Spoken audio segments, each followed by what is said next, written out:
Di luar, negara tampak tenang. Grafik ekonomi di layar televisi bergerak naik turun seperti biasa, berita pagi menampilkan wajah-wajah pejabat yang tersenyum kaku, dan rakyat menjalani hari seakan semuanya baik-baik saja. Namun di ruang-ruang tertutup pemerintahan, desas-desus kecil mulai berubah menjadi kecemasan. Laporan-laporan yang awalnya tampak sepele, harga gula tiba-tiba melonjak semalam, kapal impor yang tertahan tanpa alasan, gudang bahan pokok yang mendadak kosong, mulai membentuk pola yang janggal, seolah ada tangan tak terlihat yang sedang mengatur ulang nafas ekonomi negeri. Prabowo, dalam versi fiksi ini, menerima laporan itu dengan dahi berkerut. Ia tidak suka kebetulan, apalagi ketika kebetulan itu berulang terlalu rapi. Di meja kayu tuanya, tumpukan berkas berwarna merah semakin tinggi. Setiap berkas membawa satu pesan yang sama, ada sesuatu yang menggerogoti dari dalam. Ia tahu dari pengalamannya bahwa ancaman paling berbahaya bukanlah yang datang dengan suara keras, tetapi yang bergerak senyap, tepat di sela-sela mekanisme negara. Pada malam itu, lampu di kantor Menteri Keuangan Fiksi, Purbaya, masih menyala ketika gedung perkantoran lain sudah gelap. Dari layar laptopnya, grafik aliran dana membentuk seperti guratan jaring laba-laba yang menghubungkan perusahaan fiktif di berbagai wilayah. Ada transfer misterius yang melonjak pada jam-jam tertentu, berpindah negara dalam hitungan detik, lalu hilang seperti asap.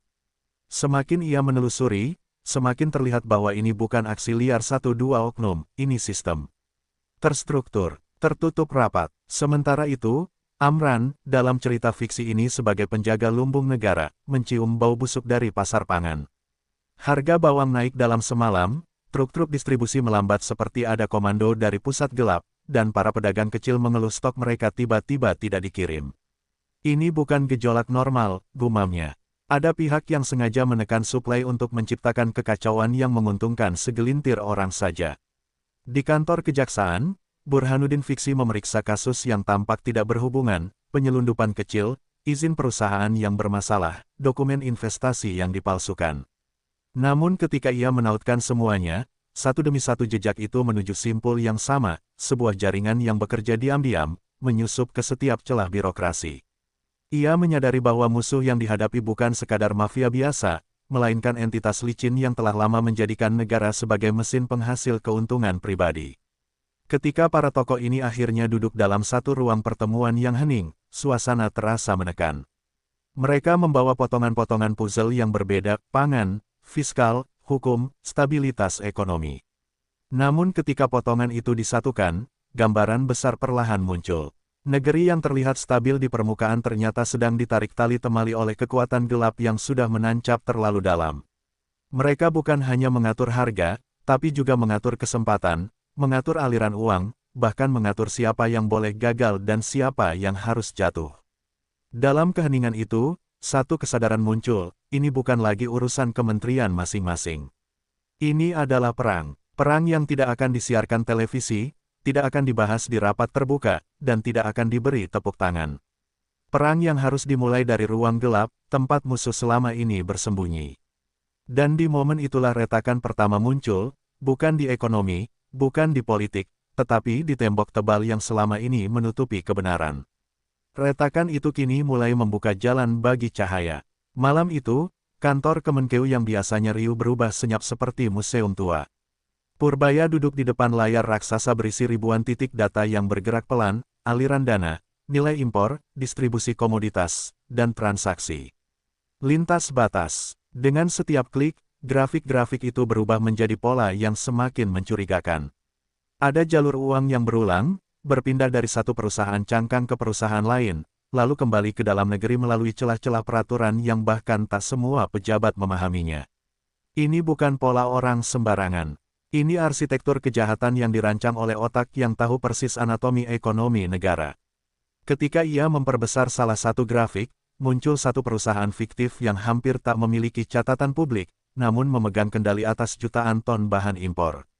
Perusahaan itu seperti hantu, tidak punya kantor, tidak punya daftar pegawai, tapi punya kekuatan menggerakkan pasar. Semakin lama ia menatap data itu, semakin jelas bahwa perusahaan ini hanya satu simpul dari jaringan yang jauh lebih besar, jaringan yang sengaja dibangun agar tak bisa dilacak dengan cara biasa. Di ruangan berbeda, tim analisnya mulai bercerita tentang saksi-saksi yang menolak diwawancarai. Ada yang mendadak tidak ingat, ada yang tiba-tiba harus berangkat ke luar negeri, bahkan ada yang menghilang begitu saja dari radar internal. Ini sudah bukan main di level pengusaha nakal, Pak, kata seorang analis dengan wajah pucat. Sepertinya ada yang melindungi mereka, dan orang itu punya kuasa. Suasana ruangan mendadak mencekam. Ketakutan itu bukan tanpa alasan, mereka merasa sedang menatap sesuatu yang seharusnya tidak mereka lihat. Purbaya kembali menatap layar. Titik-titik data itu bukan lagi angka, tetapi seperti detak nadi dari kekuatan gelap yang hidup dan bergerak. Jaringan itu menggerakkan harga pangan seperti memutar keran air, dibuka sedikit, harga naik, ditekan sedikit, rakyat panik. Dan dari setiap kepanikan itu, ada keuntungan yang mengalir ke satu arah, ke tempat-tempat yang seharusnya tidak ada dalam peta ekonomi resmi. Namun yang membuat jantung Purbaya berdegup bukan hanya kerumitan jaringan itu, melainkan kecerdikan mereka. Setiap kali sebuah transaksi mencurigakan muncul, selalu ada transaksi lain yang menutupi jejaknya. Setiap rekening yang dicurigai, selalu terkait pada rekening yang lebih kecil tapi jumlahnya 1000 kali lebih banyak. Mereka seperti gurita yang bisa memutus satu tentakel, namun tetap hidup dengan 100 tentakel lainnya. Melawan mereka sama saja seperti berperang dengan kabut, tidak bisa ditangkap, tidak bisa dihancurkan sekaligus. Ketika ia akhirnya menemukan pola yang cukup jelas untuk dipetakan, Purbaya merasa dingin menjalari punggungnya. Pola itu bukan hanya menunjukkan aliran dana, tapi juga nama-nama institusi yang seharusnya steril dari kepentingan ekonomi gelap. Ada celah di regulasi, ada lubang di distribusi, ada izin yang terlalu mudah terbit tanpa alasan jelas. Seolah jaringan itu memiliki jari-jari yang menyentuh hampir setiap sektor negara. Dan di tengah tumpukan data itu, Purbaya menemukan sesuatu yang membuatnya terdiam, sebuah folder berisi transaksi yang berhenti tepat sehari sebelum mereka mulai penyelidikan. Seseorang di luar sana tahu mereka sedang mengawasi. Seseorang sedang mengintip balik. Untuk pertama kalinya, ia menyadari bahwa mereka bukan hanya mengejar jaringan gelap, tetapi sudah berada dalam radar musuh. Dan ketika itu terjadi, permainan sesungguhnya baru saja dimulai. Pagi itu, langit di atas pusat distribusi pangan tampak mendung, seolah ikut mengawasi kekacauan yang belum sepenuhnya terungkap. Amran turun dari mobil dinasnya dengan langkah berat. Gudang-gudang yang seharusnya penuh ternyata lengang, rak-rak tampak kosong, dan aroma debu lebih dominan daripada aroma bahan pangan. Para pekerja menunduk, sebagian gelisah, sebagian ketakutan. Mereka seperti tahu apa yang terjadi, tetapi memilih diam karena terlalu banyak telinga gelap yang mengawasi dari kejauhan. Amran memeriksa laporan, produksi normal, distribusi lancar, jalur logistik aman. Tetapi kenyataannya, barang hilang di titik-titik yang sama, di tanggal-tanggal yang sama, dan selalu menjelang kenaikan harga nasional. Ini bukan ketidaksengajaan, bisiknya. Ini operasi. Ia menepuk map di tangannya, data yang dikumpulkan oleh tim Intel Pangan menunjukkan pola yang sangat rapi, terlalu rapi untuk disebut kebetulan. Ada gudang yang memotong suplai, ada sopir truk yang tiba-tiba sakit massal, ada distributor yang mendadak batal mengirim dengan alasan yang sama, masalah teknis. Ia masuk ke salah satu gudang dan mendapati 9 pintu kontainer terkunci menggunakan gembok baru yang tidak terdaftar dalam administrasi. Buka semuanya, perintahnya. Ketika pintu pertama terbuka, ruangan itu kosong melompong. Tapi di dindingnya terpajang sesuatu yang membuat darahnya naik, stiker perusahaan yang selama ini mereka curigai terkait monopoli gelap. Stiker itu sudah setengah terkelupas, seakan seseorang berniat menghapus jejak namun tak punya waktu. Seperti ada operasi kabur yang berlangsung hanya beberapa jam sebelum kedatangannya. Seorang mandor akhirnya memberanikan diri mendekat, wajahnya pucat dan tangannya gemetar. Pak, beberapa hari lalu ada orang-orang datang. Mereka bukan dari kementerian. Mereka bilang, kalau kami buka mulut, gudang ini bisa ditutup untuk selamanya.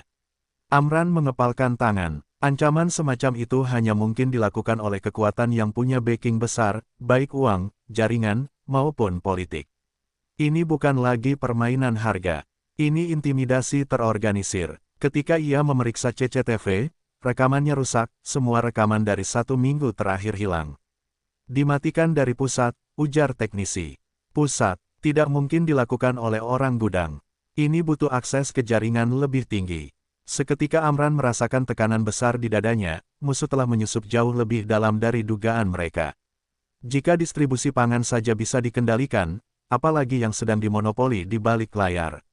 Di perjalanan pulang, Amran menatap jalanan yang dipenuhi pedagang kecil. Mereka tidak tahu permainan besar apa yang sedang dilakukan terhadap mereka, bagaimana harga yang mereka keluhkan bukan sekadar persoalan cuaca atau panen, tetapi hasil rekayasa kelompok yang tak pernah muncul di depan kamera. Rakyat kecil selalu menjadi korban pertama, dan itulah alasan ia tak bisa berhenti, meski ancaman makin terasa bernapas di belakang leher. Malam itu, ia mengirim pesan singkat kepada Purbaya dan Burhanuddin, kita tidak hanya melawan mafia. Kita melawan sistem yang dibangun oleh mereka. Pesan itu dikirim dengan hati berat, karena ia tahu satu hal, begitu mereka menyentuh urat nadi pangan, mereka akan membalas. Dan balasan mafia gelap tidak pernah ringan. Di lantai teratas gedung kejaksaan, lampu-lampu redup menyinari ruangan kecil yang sejak beberapa minggu terakhir menjadi pusat penyelidikan rahasia. Burhanuddin duduk di tengah meja bundar, dikelilingi 7 orang yang dipilihnya sendiri, bukan berdasarkan jabatan, tapi berdasarkan keberanian dan integritas yang pernah mereka buktikan dalam kasus-kasus sunyi yang tak pernah masuk berita. Mereka bukan tim resmi, bukan pula unit yang tercatat dalam struktur organisasi. Mereka adalah bayangan yang melawan bayangan lain. Di hadapan mereka tersebar tumpukan map dan foto-foto yang tampaknya tidak saling berhubungan, izin impor palsu, pelabuhan yang kehilangan kontainer, proyek serapan anggaran yang stagnan, hingga laporan intel mengenai pertemuan-pertemuan bisnis misterius di hotel-hotel kelas atas. Namun ketika semua itu ditarik garis merah, satu hal menjadi jelas, ada pola yang berulang di setiap sektor. Seseorang sedang menarik tali dari puncak piramida gelap yang selama ini tidak tersentuh. Hukum, ini bukan hanya soal uang, ujar Burhanuddin pelan. Ini soal kontrol. Kalimat itu meluncur seperti dinginnya bilah pisau yang baru diasah. Semua mata menatap layar proyektor, tempat sebuah diagram besar terpampang, diagram yang menunjukkan jaringan yang telah menembus kementerian, perusahaan besar, hingga aparat wilayah. Mereka menyadari, musuh yang mereka hadapi bukan hanya mafia ekonomi, tetapi ekosistem korupsional yang tumbuh seperti kanker selama puluhan tahun. Salah satu anggota tim memutar rekaman suara seorang saksi kunci yang bersedia bicara secara anonim. Suaranya bergetar, penuh ketakutan. Mereka punya orang di mana-mana, siapapun yang menolak ikut permainan dianggap ancaman. Kami tidak bisa melawan, Pak. Mereka tahu nama keluarga kami. Ruangan itu menjadi hening. Semua paham, begitu seseorang menyebut nama keluarga, itu bukan lagi ancaman bisnis. Itu teror. Burhanuddin menutup mata sejenak, memutar ingatan tentang kasus-kasus masa lalu yang kandas karena intervensi halus yang sulit dibuktikan. Kini ia sadar, ini adalah kesempatan langka untuk memutus akar jaringan itu. Namun ia juga tahu risiko yang ikut datang, mereka sedang menyodok sarang harimau. Harimau yang memiliki uang untuk membeli keheningan, kekuasaan untuk menghapus jejak, dan jangkauan untuk menghajar balik siapapun yang coba membuka tabir. Ketika malam semakin larut, mereka menyusun tahap awal operasi yang diberi nama Sandi, Kompas. Tidak spektakuler, tidak bising. Hanya serangkaian langkah kecil untuk mengarahkan penyelidikan ke titik paling rawan tanpa mengundang perhatian. Mulai dari mengamankan 2 saksi, menggali dokumen di daerah pelabuhan, hingga menyelidiki perusahaan-perusahaan yang terdaftar fiktif namun bergerak aktif di balik layar. Sebelum rapat bubar, Burhanuddin memandang timnya satu persatu. Apapun yang terjadi setelah ini, katanya dengan suara yang lebih tegas dari biasanya, ingat satu hal, kita bergerak bukan karena ingin mengalahkan mereka, tapi karena rakyat layak tahu siapa yang selama ini mengatur hidup mereka tanpa hak. Kalimat itu terasa seperti sumpah. Mereka tidak tahu apakah kompas yang mereka pegang akan membawa mereka pada cahaya, atau ke jurang yang lebih gelap. Namun satu hal pasti, malam itu, arah sudah ditentukan. Tidak ada jalan kembali. Di sebuah ruangan hotel mewah yang jendelanya menghadap kota gemerlap, 6 orang duduk berjauhan satu sama lain, seolah takut terlihat terlalu akrab. Tidak ada nama yang disebut, tidak ada dokumen yang dibuka, hanya percakapan pendek, dingin, dan penuh kode. Mereka adalah simpul-simpul kecil dari jaringan gelap yang selama ini menghantui negara, bukan tokoh, bukan pejabat, melainkan bayangan yang menggerakkan pion mereka dari balik tirai. Pintu ruangan dijaga 2 pria berbadan besar yang bahkan tidak diperbolehkan masuk. Pertemuan itu hanya untuk mereka yang layak tahu. Seorang pria berkemeja hitam membuka percakapan dengan suara serak, pemerintah mulai bergerak terlalu jauh. Ia meletakkan ponsel yang layarnya telah ditutup stiker anti-pengintaian. Tidak biasanya mereka berani menyentuh jalur distribusi kita. Ruangan itu seketika tegang. Kata, jalur distribusi, bukan sekadar proses ekonomi, itu adalah urat nadi kekuasaan mereka. Pintu emas tempat uang dan pengaruh mengalir tanpa pernah bisa dilacak secara normal. Perempuan berusia parubaya di ujung meja menyilangkan tangan. Biarkan saja mereka menggali, katanya tenang. Mereka hanya akan menemukan apa yang kita izinkan. Ada keangkuhan yang begitu tajam dalam suaranya, seperti seseorang yang telah menghabiskan hidupnya mengelola kekacauan. Bagi mereka, pemerintah bukan raksasa besar, melainkan boneka yang bisa digerakkan selama tali-tali tertentu tetap berada di genggaman. Salah satu yang hadir, mengeluarkan map tebal, lalu menjatuhkannya ke meja. Di dalamnya ada foto-foto gudang pangan, grafik distribusi, dan potongan artikel yang menyinggung gejolak harga. Ini, katanya, tidak boleh dibiarkan. Ia menunjuk foto Amran yang tengah memeriksa kontainer kosong. Menteri ini mulai menyentuh hal yang seharusnya tidak ia lihat. Jika ia terus masuk, ia akan menemukan simpul lain. Nada suaranya tidak marah, hanya waspada. Seperti seorang penjaga labirin yang menyadari ada penantang baru memasuki jalur terlarang. Di tempat lain, jauh dari gemerlap kota, sebuah kantor kecil di pelabuhan menjadi saksi bisu bagaimana kekuatan gelap itu bekerja. Dua pegawai berdiri di depan komputer server yang tiba-tiba memproses puluhan perintah penghapusan data. Tangan mereka gemetar, bukan karena mereka tidak tahu apa yang mereka lakukan, tetapi karena mereka tahu siapa yang memerintahkan. Hapus semua rekaman 7 hari terakhir, suara di ujung telepon memerintah. Jika ada yang bertanya, bilang sistem error. Dan tanpa perlu bertanya alasan, mereka menuruti. Karena di kota ini, ada orang-orang yang lebih berbahaya dari hukum itu sendiri.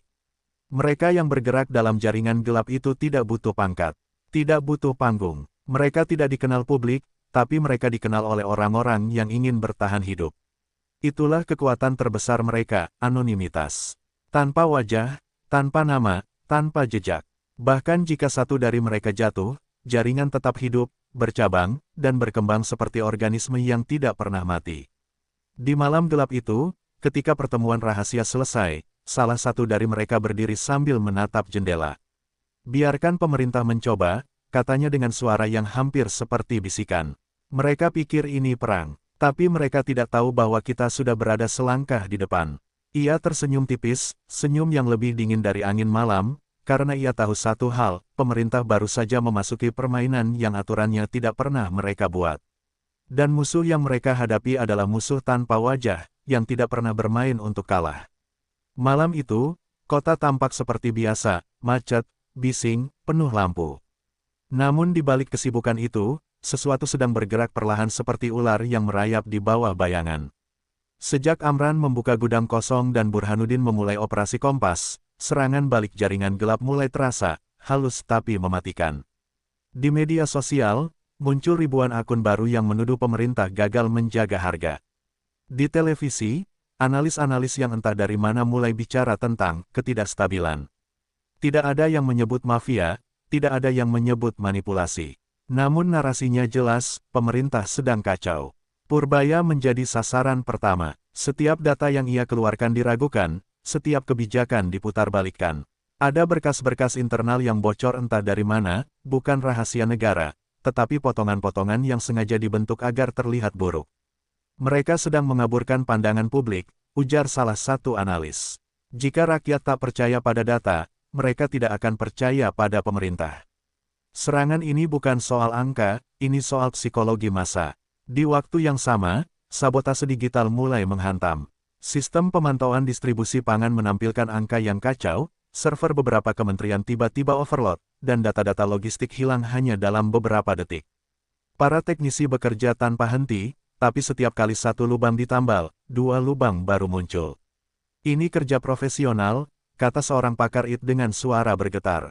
Mereka bukan amatir, mereka tahu persis letak saraf digital negara. Amran pun tidak luput. Mendadak beredar video palsu yang menggambarkan dirinya marah-marah kepada petani, padahal rekaman itu hasil editan. Di lapangan, sopir truk yang dulu bekerja lancar kini mulai mogok dengan alasan aneh, katanya ada perintah dari pusat agar jangan kirim barang dulu. Pusat siapa? Tidak ada yang tahu, namun cukup menimbulkan kekacauan sehingga pasar mulai panik dan harga kembali melonjak. Burhanuddin menghadapi tekanan lebih kasar. Kantor kejaksaan menerima paket peringatan tanpa pengirim. Beberapa saksi penting tiba-tiba menarik diri, mengaku mendapat telepon dari nomor tak dikenal yang menyebut nama anak mereka. Bahkan 2 penyidik dari tim rahasia operasi Kompas mengalami kecelakaan misterius yang terjadi di jalan yang seharusnya sepi. Tidak ada bukti sabotase, tapi terlalu banyak kebetulan untuk dianggap wajar. Ketika laporan-laporan itu sampai ke meja Prabowo, ia terdiam lama. Ruangan rapat terasa lebih dingin dari biasanya. Mereka mulai panik, katanya akhirnya. Dan ketika mereka panik, mereka menyerang. Keheningan menyelimuti ruangan, karena semua paham, serangan seperti ini bukan akhir, melainkan pembuka. Musuh sedang menguji batas, mencoba melihat siapa yang goyah. Mencari celah untuk memecah belah. Di antara semua kekacauan itu, satu hal menjadi jelas, jaringan gelap tidak lagi bertahan secara pasif. Mereka bergerak, menyabotase, menyerang balik, dan serangan itu tidak sembarangan, mereka mengincar titik paling sensitif dalam sistem negara, kepercayaan publik, infrastruktur data, logistik pangan, dan nyali para pemburu kebenaran. Dan pada malam yang semakin larut itu, 4 tokoh negara, yang sebelumnya bekerja di jalur masing-masing, menyadari satu hal pahit, mereka tidak hanya mengejar mafia, mereka sedang menghadapi kekuatan gelap yang telah menganggap negara ini milik mereka. Perang yang sebenarnya baru saja dimulai. Di tengah badai serangan balik yang semakin liar, masalah baru mulai muncul dari tempat yang paling tidak mereka sangka, tubuh pemerintahan sendiri. Ada kejanggalan-kejanggalan kecil yang sebelumnya dianggap wajar, namun kini tampak seperti retakan yang dibiarkan membesar. Rapat-rapat mendadak bocor, keputusan strategis bocor ke media sebelum diumumkan, dan kebijakan penting yang sudah diputuskan tiba-tiba berubah arah di detik terakhir. Seolah ada tangan yang mengutak-atik kemudi dari dalam. Purbaya merasakannya pertama kali. Analisis data yang ia kirim ke kementerian lain mendadak hilang begitu sampai di lantai tertentu. Ada staf yang selalu berkata tidak tahu, ada pejabat menengah yang tiba-tiba mempersulit akses dokumentasi yang biasanya mudah diambil. Ia melihat gelagat aneh pada beberapa wajah, ketakutan, kegelisahan, dan kadang, loyalitas yang mendadak berubah. Seolah ada seseorang yang membisikkan ancaman di telinga mereka saat malam tiba. Amran pun mulai curiga. Di ruang kerjanya, ia menerima laporan produksi yang jelas-jelas direkayasa, angka panen dinaikkan, stok gudang dibuat seolah aman, dan laporan kerusakan hanya dicatat setengah dari kenyataan. Ia memanggil salah satu kepala dinas untuk menjelaskan, namun yang bersangkutan hanya menggeleng sambil menunduk. Saya hanya mengikuti arahan, Pak, katanya pelan. Arahan siapa? Tidak ada yang mau mengaku. Tapi jelas, arahannya bukan dari kementeriannya. Burhanuddin menghadapi situasi yang lebih gelap. Tim kecil operasi Kompas semakin terisolasi. 2 dari anggotanya tiba-tiba dipindahkan ke daerah, tanpa pemberitahuan kepadanya. Satu lainnya mendapat surat tugas mendadak yang mengalihkan fokusnya ke kasus kecil yang sama sekali tidak penting. Ini disengaja, gumamnya sambil menatap surat mutasi yang bahkan tidak ditandatangani olehnya. Ada kekuatan internal yang sedang memutus jaringan komunikasi mereka, satu demi satu. Prabowo menerima laporan itu dan merasakan sesuatu yang selama ini tidak ia inginkan, rasa dikhianati. Apa gunanya strategi jika bocor sebelum dijalankan? Apa gunanya kebijakan jika diubah oleh tangan-tangan yang membisukan perintah presiden? Ia mulai menilai kembali lingkaran terdekatnya, memeriksa siapa yang bertindak janggal, siapa yang terlalu tenang, dan siapa yang tiba-tiba terlalu berhati-hati. Politik adalah medan berbahaya, tapi infiltrasi seperti ini adalah racun yang merembes perlahan, mematikan dari dalam.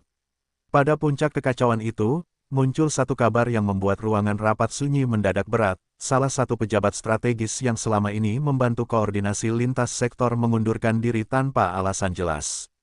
Keputusan itu diumumkan sepihak, tanpa briefing, tanpa pertemuan. Hanya sebuah surat pendek yang berbunyi, karena alasan pribadi. Namun Prabowo tahu, tidak ada alasan pribadi di tengah perang seperti ini. Mundur berarti ditekan, mundur berarti diancam, mundur berarti ada kekuatan yang lebih besar yang memaksanya keluar. Retakan-retakan kecil itu akhirnya membentuk gambaran besar, benteng negara tidak sepenuhnya milik mereka. Beberapa pintu sudah terbuka dari dalam. Beberapa pagar sudah direlakan roboh oleh tangan-tangan yang memilih aman daripada melawan. Para tokoh ini menyadari satu hal pahit, musuh bukan hanya di luar, tetapi sudah berdiri di samping mereka, tersenyum, bekerja, dan menunggu waktu untuk menikam dari belakang. Dan di malam paling sunyi itu, ketika kelelahan mulai terasa seperti beban batu di dada, mereka mengerti, ini bukan hanya perang melawan jaringan gelap. Ini perang melawan rasa takut yang telah ditanamkan musuh di jantung birokrasi. Perang yang bahkan para sahabat pun bisa berubah menjadi ancaman tanpa disadari. Di sebuah malam yang lembab, Jakarta seperti berhenti bernapas. Lampu-lampu gedung kementerian berpendar pucat, seolah tahu bahwa sesuatu yang besar sedang bergerak di balik tirai. Di lantai 10 sebuah gedung pemerintahan, Burhanuddin berdiri menatap kota dari balik jendela kaca. Ia baru saja menerima informasi yang membuat aliran darah di tubuhnya mengalir lebih dingin dari biasanya. Jaringan gelap itu bukan hanya bermain di satu sektor, tetapi sudah menanamkan cengkeramannya hingga ke sendi paling dalam birokrasi. Di meja kayu di belakangnya, bertumpuk map berwarna merah, bukti awal yang dikumpulkan oleh tim kecilnya selama berbulan-bulan. Laporan keuangan yang dimanipulasi, angka subsidi yang digelapkan, hingga kontrak pengadaan yang penuh rekayasa. Namun bukan itu yang membuatnya menarik napas panjang, melainkan satu nama yang tercantum di tiap lapisan dokumen itu, nama yang selama ini dianggap tak tersentuh, pelindung bayangan yang membuat para mafia berjalan tanpa takut, operator. Pada saat yang sama, di Kementerian Pertanian, Amran duduk di ruang rapat kecil bersama dua staf kepercayaannya. Dinding ruang itu terasa menyempit ketika laporan mengenai permainan harga pangan kembali muncul di layar proyektor. Bukan hanya soal harga naik turun yang dibuat sengaja, tetapi bagaimana jaringan gelap itu memutus jalur distribusi agar petani tetap miskin, sementara keuntungan mengalir ke rekening-rekening yang tak pernah bisa disentuh hukum. Wajah Amran mengeras. Ia tahu, kalau rantai ini tidak dipotong sekarang, bukan hanya petani yang hancur, tapi stabilitas negara. Tak jauh dari sana, Purbaya masih terjaga di ruang kerjanya. Tumpukan laporan audit mengelilinginya, layaknya tembok data yang tak bisa ditembus. Ia menemukan pola baru malam itu, dana negara yang seharusnya untuk program rakyat justru diputar di luar sistem melalui perusahaan-perusahaan bayangan yang bahkan tidak punya pegawai. Setiap lapisan data seperti mengungkap pintu baru ke labirin korupsi. Dan di tengah semua itu, ia mulai sadar, para mafia ini bukan lagi bermain sebagai bayangan. Mereka sudah menjadi arsitek dari kekacauan yang selama ini dianggap normal. Sementara itu, Prabowo menerima laporan ringkas dari 3 kementerian berbeda. Matanya yang tajam menyisir setiap baris data, setiap anomali, setiap pola yang seharusnya tak mungkin muncul tanpa campur tangan manusia. Ini bukan lagi praktik kotor biasa, ujarnya pelan namun tegas kepada ajudannya. Ini operasi terorganisir, ada otak, ada kaki, ada perlindungan. Dan ia tahu, jika mereka tidak bergerak dengan cepat, jaringan gelap itu akan lebih dulu menyerang balik. Dan malam itu, ketika jam dinding melewati pukul 23, keempatnya, Prabowo, Purbaya, Amran, dan Burhanuddin, mengambil keputusan yang akan mengguncang fondasi kekuasaan gelap yang sudah mengakar puluhan tahun. Mereka akan membentuk unit lintas kementerian dengan operasi khusus yang tidak diumumkan publik. Sebuah langkah senyap yang hanya disadari oleh mereka yang siap menghadapi konsekuensi. Karena untuk pertama kalinya dalam waktu yang sangat lama, jaringan mafia itu tidak hanya akan dikejar. Mereka akan dibongkar hingga ke akar paling busuknya. Mereka akan kehilangan tempat bersembunyi. Dan di balik malam yang tampak tenang itu, sebuah peperangan baru diam-diam telah dimulai. Hujan turun deras sejak sore, tetapi ruang pertemuan kecil di sebuah gedung tak bernama di pusat Jakarta tetap sunyi. Hanya suara detak jam dinding yang terdengar pelan, namun terasa seperti palu yang menghantam meja tiap detiknya. Di balik pintu baja yang dirancang kedap suara, 4 tokoh itu akhirnya duduk bersama. Tak ada kamera, tak ada ajudan, tak ada protokol. Hanya satu tujuan yang menyatukan mereka, memetakan musuh yang tak terlihat namun menggurita. Burhanuddin membuka berkas pertama, menampilkan peta besar jaringan transaksi yang tidak pernah disentuh aparat biasa. Ini bukan sekadar mafia, ujarnya perlahan. Ini ekosistem. Mereka mengatur harga, mengatur alur barang, bahkan mengatur siapa yang boleh untung dan siapa yang harus jatuh miskin. Tangannya mengetuk peta seolah ingin menandai jantung dari gurita tersebut, tempat di mana semua jalur bertemu. Amran menyusul dengan laporan lapangan dari para petani dan pedagang kecil. Suaranya bergetar bukan karena takut, tetapi karena marah. Ribuan keluarga dibuat seakan tak punya pilihan. Harga dinaikkan semaunya, pasokan diputus kapanpun mereka mau. Petani diperas, pedagang dikendalikan, konsumen digunakan sebagai sandera. Ketika ia berhenti berbicara, keheningan menguat. Tak ada yang menyangkal, semua tahu apa yang ia katakan bukan sekadar teori, melainkan luka yang sudah menganga bertahun-tahun. Purbaya lalu memaparkan bagian paling sensitif, aliran dana. Data yang ia tampilkan bukan sekadar tabel keuangan, tetapi gambaran betapa pintarnya jaringan itu bermain. Mereka mencuci uang lewat proyek, lewat pinjaman, lewat kontrak fiktif. Semua tampak legal di permukaan, tapi begitu ditelusuri, semuanya hanya topeng. Ia menunjuk satu pola arus dana yang berputar ke luar negeri, lalu kembali dalam bentuk investasi palsu. Inilah alasan negara tampak bocor terus-menerus. Mata Prabowo menyusuri setiap detail. Ekspresinya tak banyak berubah, tetapi ruangan terasa lebih tegang setiap kali ia mengangguk kecil, menandai potongan-potongan informasi yang mulai menyatu di benaknya. Ketika tiga menteri itu selesai bicara, ia bersandar ke kursinya dan menarik napas panjang. Kalau ini benar, katanya akhirnya, kita bukan sedang berhadapan dengan para pencuri biasa. Kita berhadapan dengan mereka yang sudah terbiasa menganggap negara ini milik mereka. Ruangan itu kembali sunyi. Di luar, petir menyambar, seakan alam sendiri menandai transisi ke fase berikutnya. Burhanuddin memecah keheningan dengan suara yang sulit dibedakan antara tekad dan kecemasan. Kalau kita bergerak terlalu cepat, mereka kabur. Kalau kita bergerak terlalu lambat, kita yang habis. Amran mengangguk, menambahkan, dan kalau kita diam, rakyat akan tetap jadi korban. Akhirnya Purbaya meletakkan satu peta terakhir di tengah meja, rencana operasi lintas sektor yang selama ini hanya menjadi draft tanpa tanda tangan. Tiba-tiba ruangan terasa lebih berat, seakan peta itu membawa konsekuensi yang lebih besar daripada apapun yang pernah mereka tanda tangani sebelumnya. Prabowo memandang ketiganya satu persatu, kemudian berkata dengan suara tenang namun menggetarkan, kita mulai dari sini. Kita tidak boleh gagal, dan malam itu, di ruang rapat tersembunyi yang tak tercatat di buku manapun, 4 orang memulai satu hal yang selama puluhan tahun selalu dianggap mustahil, membangun front resmi untuk melawan jaringan gelap yang tak pernah mau terlihat. Mereka tahu risikonya besar, posisi, reputasi, bahkan keselamatan. Tapi ada satu hal yang lebih besar daripada itu semua, keadilan bagi rakyat yang terlalu lama dipaksa hidup dalam permainan orang-orang tamak. Pagi itu, Jakarta tampak berjalan seperti biasa, lalu lintas padat, korporat bergegas, pedagang membuka lapak. Tidak ada yang tahu bahwa di lantai bawah tanah sebuah gedung pemerintahan, para analis sedang memecahkan sesuatu yang bisa mengubah wajah kekuasaan di negeri ini. Di balik layar-layar besar yang berpendar, alur data bergerak seperti sungai cahaya, dan setiap garisnya membawa potongan kebenaran yang selama ini disembunyikan dengan rapi. Seorang analis muda mendadak berdiri dari kursinya, terengah seakan baru menemukan potongan teka-teki yang membuat seluruh ruangan terdiam. Ini bukan kebetulan, katanya sambil menunjuk pola transaksi yang membentuk lingkaran tak biasa. Pola itu berulang di sektor pangan, energi, sampai kredit program rakyat. Dan yang lebih mengejutkan, semua pola itu berakhir pada satu titik yang sama, satu entitas yang selama ini terlihat seperti perusahaan kecil biasa tanpa peran berarti. Burhanuddin datang paling cepat setelah menerima panggilan darurat. Matanya mengeras saat melihat layar. Perusahaan ini tidak mungkin berdiri sendiri, katanya sambil menatap grafik yang berkedip. Ini bukan pusat operasi, ini pintu masuk.